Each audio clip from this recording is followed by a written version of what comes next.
একদিন এক পিতা তার আদরের মেয়েকে একটি নতুন আইফোন উপহার দিলেন। মেয়ে অনেক খুশি, চোখে মুখে আনন্দের ঝিলিক। পরদিন সকালে পিতা মেয়েকে ডেকে জিজ্ঞাসা করলেন, মা, আইফোন পাওয়ার পর তুমি প্রথমে কি করেছো?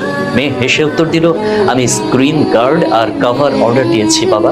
পিতা আবার জিজ্ঞাসা করলেন, তোমাকে কি কেউ বাধ্য করেছিল এগুলো কিনতে? না বাবা, কেউ করেনি, নিজের ইচ্ছেতেই অর্ডার দিয়েছি।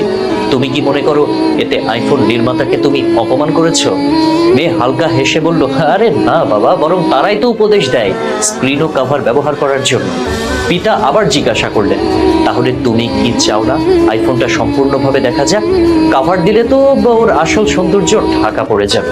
মেয়ে বলল, না বাবা, কভার দিলে বরং ফোনটা আরো সুন্দর লাগে, আর সবচেয়ে বড় কথা সেটাকে নিরাপদ রাখা যায়।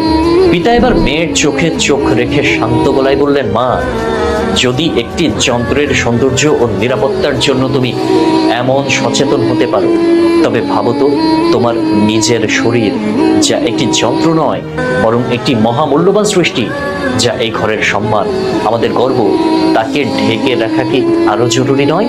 মেয়েটা চুপ করে গেল। কোনো উত্তর সে খুঁজে পেল না, শুধু চোখ দিয়ে নীরবে অশ্রু গড়িয়ে পড়ল তার।